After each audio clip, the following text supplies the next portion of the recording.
We're back again with yet another episode of History Revealed, and our special guest this time is the one and only Napoleon Bonaparte. Welcome, Monsieur Napoleon. Merci, merci. Well, what do you want to know?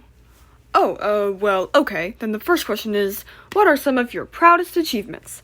Well, that's easy. Definitely the fact that I made myself emperor and conquered all of Europe. Well, almost all of it.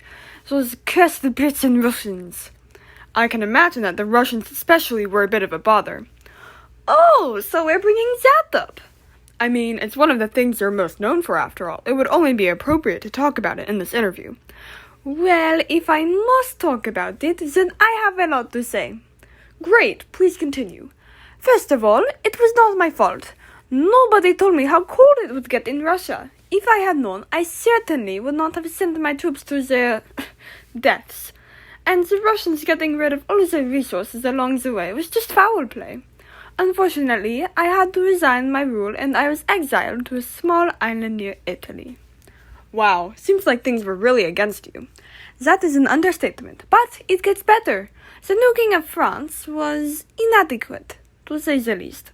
My people practically begged me to return. I managed to escape and once again got control over my beloved country. And just to get defeated at the Battle of Waterloo. What a shame. Thanks for bringing that up. I really appreciate it. Go ahead. Sorry. Your face just gets all funny when you get mad. I can't help myself. But you did have an impact on Europe despite your embarrassing defeats, right?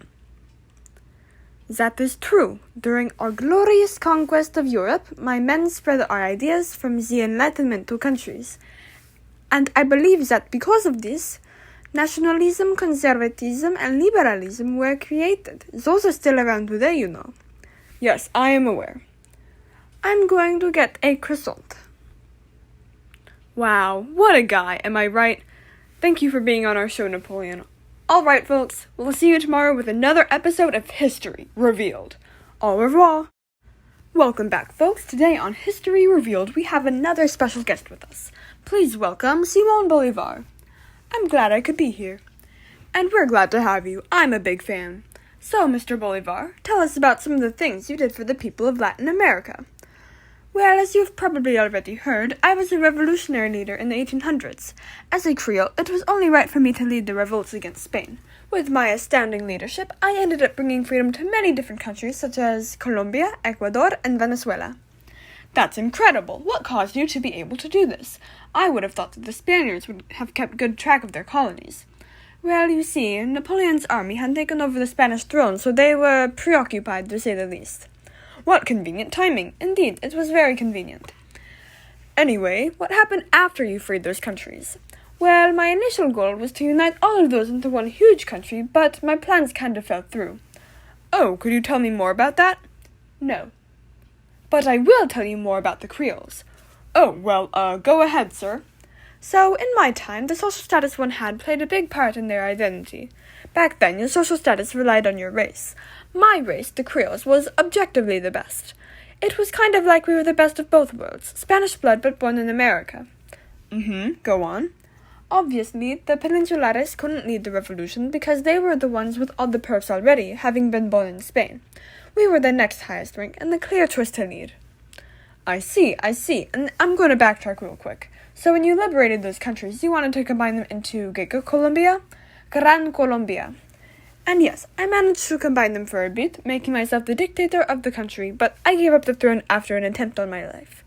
Guess some of the people didn't like being combined into one big country. That makes sense.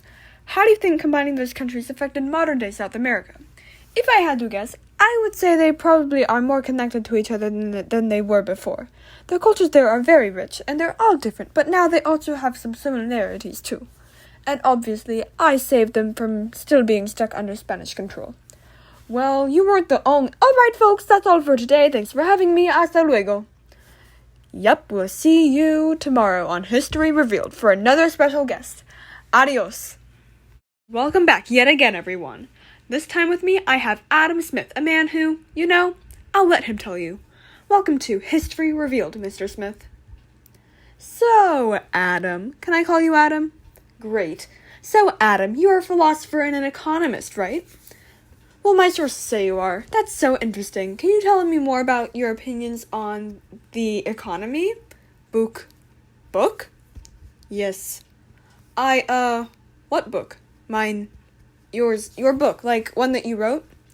What's your book called? I'm sure viewers would love to read it. An Inquiry into the Nature and Causes of the Wealth of Nations. What a creative title! It sounds fascinating, good sir. Anyway, Adam, it would definitely take me a while to read your book. Could you maybe summarize it? It's just a piece of writing about economics as a part of how we have evolved. Okay, that's good. What style of economics do you believe is most effective? Laissez-faire capitalism. Ooh, how interesting. Stop patronizing me. What? Sorry, Adam. Can you tell us more about how that style of capitalism works? The government doesn't get involved in the market and business competition is good because you get more goods for lower prices. I see. And how was this viewed at the time? Not a lot of people recognized it as a good idea until I was a lot older. Did you know that people often refer to you as the father of economics? You had a big impact on the economical part of the world. Well, that's a relief. I'm glad they still acknowledge my impact. Alrighty, folks, this was certainly an interview. See you next time on History Revealed. Say goodbye, Adam. Bye. Welcome back, everyone. Another special guest here hath cometh to History Revealed straight from the 16th century. Please welcometh John Calvin. The distinguished John Calvin's presence here serves solely to inform. If it be so, he shall stay on this set. What? Oh, because you're against worldly pleasures, right? Aye. Well, do not worrieth, sir. This show shall beeth no worldly pleasure. Dost thou mocketh the great Calvin? Nay, good fellow.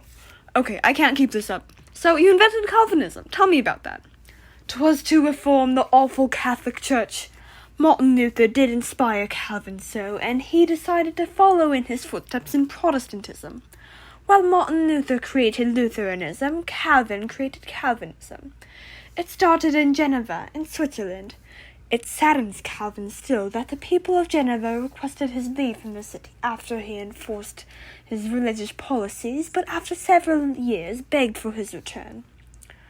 Wow. Can you expand upon your religious policies? Like thou hast already mentioned, Calvinism forbids worldly pleasures such as dancing, gambling, and alcohol. They are all sins. Ah, I see. And Calvinism also includes the idea of predestination, right? Tell us about that. Yes, well, 'tis that God has already decided who will be saved in the afterlife. Interesting. Well, your religion spread outside of Geneva, right? Where did it spread? It spread to a lot of Europe, but namely the United Kingdom and France. The great John Calvin believes that the British called themselves Puritans, the French called themselves Huguenots, and the Scottish called themselves Presbyterians. Oh yes, I've heard of those. There's actually a Presbyterian church right by my daughter's school. A church of my religion? My legacy continued?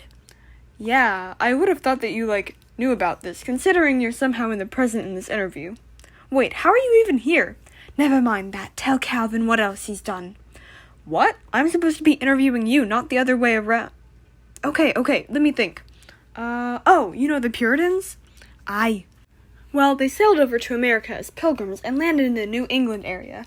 They had an impact on how the population up there was developed. Snay! What? Sorry, ignore that. Go on. Actually, I'm good. Well, thank you for being on our show, John Calvin. This was very interesting. Bye for now, folks. See you next time on History Revealed.